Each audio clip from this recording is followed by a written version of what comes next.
नमस्कार दोस्तों, मैं आशा आपके अपने YouTube चैनल योगा मंत्रा पे आप सभी का स्वागत है।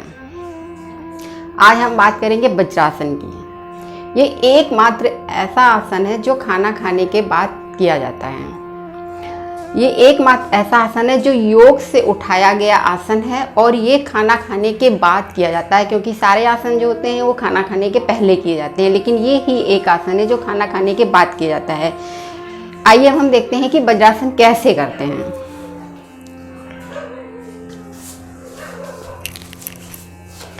हम दोनों पैरों को आपस में जोड़ लेंगे। पीछे हमारे दोनों पैर जुड़े हैं, पंजे अंगूठे जुड़े हुए हैं। आइए हम साइड से दिखाते हैं आपको।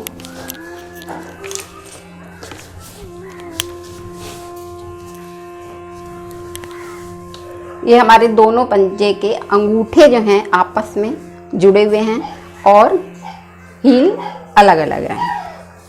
और हमें अपनी स्पाइन सीधी रखनी है और दोनों हाथों को अपनी थाई पे रखना है।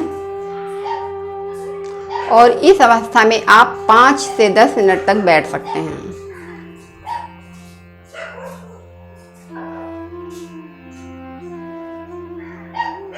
इसमें करना कुछ नहीं है, सिर्फ शांति से बैठना है और मन को अपने एकाग्र करना है।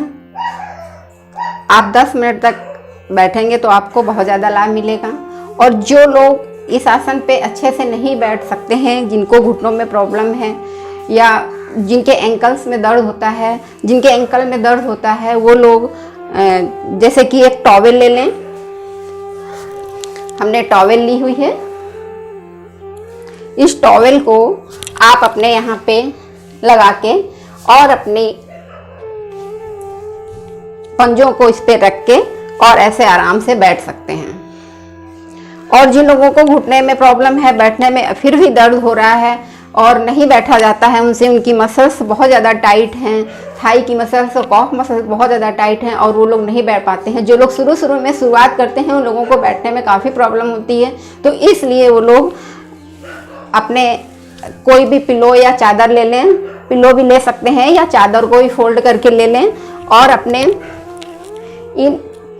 इसके ऊपर रख के और इस पे आराम से बैठ सकते हैं। अब कंफर्ट है, बड़े आराम से हम 10 मिनट 15 मिनट बैठ सकते हैं। जितनी देर हम बैठेंगे रिलैक्स होके बैठना है, कोई टेंशन लेके नहीं बैठना है कि हमारे पैरों में दर्द हो रहा है, हमारे घुटनों में दर्द हो रहा है।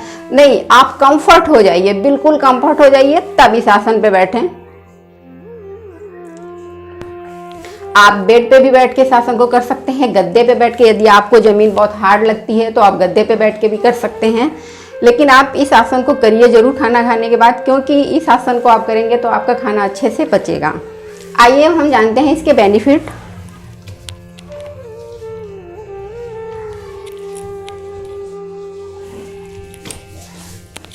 ये आसन हमें बहुत ज़्यादा लाभ देता है। आप जब हम खाना खाते हैं तो इस आसन पे अगर हम बैठते हैं तो तुरंत खाना खाते ही सबसे हमारी शरीर की जो प्रायोरिटी होती है, हमारे पेट की जो प्रायोरिटी होती है, वो सबसे ज़्यादा होती है खाना को पचाने में। सबसे पहले सारे काम धाम छोड़ के वो खाना पचाने में हमारा शरीर लग जाता है। जो हमारा ब्लड है वो पूरा हमारी खाना पचाने में लग जाता है। इसलिए हम कहते हैं कि खाना खाने के बाद तुरंत कोई भारी काम नहीं करना चाहिए, क्योंकि वो जो हमारी ऊर्जा है, हमारी एनर्जी है, वो बाहर ना जाए, सारी खाना पचाने में लगे। इसलिए हमें खाना पचाने में जो शक्ति लगती है, सारा ब्लड का फ्लो जो हमारा लगता है, इसलिए हमें बाहरी कोई काम ना करके रेस्ट करना चाहिए या हमें वज्रासन में बैठना चाहिए। वज्रासन में बैठेंगे तो हमें बहुत ज़्यादा पाचन तंत्र में आराम मिलेगा। जैसे कि हम इस अवस्था में जब हम बैठते हैं ऐसे वज्रासन में, तो हमारे जो पैर हैं ऐसे मुड़ जाते हैं, हमारी जो शक्ति होती है, जो ऊर्जा होती है, वो 50-50 हो जाती है। और जो हमारी जो 100% ऊर्जा थी, जो 50 मतलब वो अब पूरी जो 50% यहाँ तक थी, 50% यहाँ तक, वो पूरी 100% यहाँ पर रह गई है। जो प्राण का प्रवाह, ब्लड का फ्लो होता है, वो पूरा हमारा यहाँ पर रह गया है, तो हमारा खाना अच्छे से पचता है। जो खाना हमारा 4 घंटे में पचता था, वो अगर हम वज्रासन में बैठेंगे तो वो हमारा 3 घंटे में ही आसानी से पच जाएगा।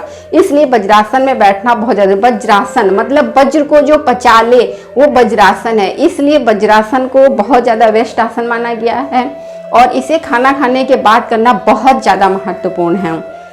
अब हम देखेंगे कि जिन लोगों के घुटनों में ज़्यादा दर्द होता है, वो लोग नहीं बैठ पाते हैं, तो वो लोग इसको अवॉइड करें। जिन लोगों के सर्जरी हुई है घुटनों की, वो लोग नहीं बैठ सकते हैं, वो लोग ना करें। बाकी सभी लोग इस आसन पे बैठ सकते हैं, किसी को भी कोई नुकसान नहीं होगा। ये आसन बहुत ज़्यादा बेस्ट है और इसको धर्म से भी जोड़ा गया है। देखिए इस्लाम धर्म में जो होता है, तो इस आसन पे बैठ के नमाज भी पढ़ते हैं। जो खाना खाने के बाद वाली नमाज होती है वो इस आसन पे ही बैठ के पढ़ते हैं और वो सबसे लंबी नमाज होती है। तो इसीलिए हमें उन लोगों ने इस धर्म से इस वज्रासन को जोड़ा है कि खाना खाने के बाद जो नमाज पढ़ते हैं तो वज्रासन पे बैठ के पढ़ेंगे तो सबसे ज़्यादा बेस्ट होगा, इसलिए ही इस आसन को चुना गया है। तो हमारे पास हमारे जितने भी धर्म होते हैं कहीं ना कहीं किसी न हमारे स्वास्थ्य से ही जुड़े होते हैं। हम कुछ भी करते हैं, मंदिर जाते हैं, हम व्रत रखते हैं, फास्ट रखते हैं, चंदन का लेप लगाते हैं, आरती करते हैं, घंटी बजाते हैं, शंख बजाते हैं, सब हमारे स्वास्थ्य से जुड़ा होता है। तो हर चीज़ को हमने स्वास्थ्य को धर्म से जोड़ के रखा हुआ है, इसलिए जो है ये आसन बहुत ही बेस्ट है। लोग इस आसन को करें और अपने जो हमारी वायु होती है, जब हम इस आसन पे बैठते हैं हमारे जो पेट की वायु होती है वो बाहर प्रसारित होती है और जो हमारे पिंडलियों में दर्द होता है, ये पिंडलियां हमारी इस आसन पे बैठने से नरम हो जाती हैं। हमारी काफ मसल्स और हमारी थाई की जो मांसपेशियां हैं नरम हो जाती हैं। और इस आसन को क्यों करना चाहिए? क्योंकि जब हम इस आसन पे बैठते हैं तो हमारी थाई की और पिंडलियों की जो नसें होती हैं वो नरम हो जाती हैं, मुलायम हो जाती है। क्योंकि हम जो ये पिंडलियां होती हैं इनकी जो नसें मुलायम होती हैं, ये नसें हमारी पेट की नसों से जुड़ी होती हैं। तो जब हमारी पिंडलियों की नसें मुलायम होंगी तो हमारी पेट की नसें भी मुलायम होंगी और हमारा डाइजेस्टिव सिस्टम स्ट्रॉन्ग होगा और अच्छे से कार्य करेगा। तो इसलिए वज्रासन करें और स्वस्थ रहें, निरोग रहें। अगली वीडियो में मिलते हैं। नमस्कार, धन्यवाद, थैंक यू सो मच।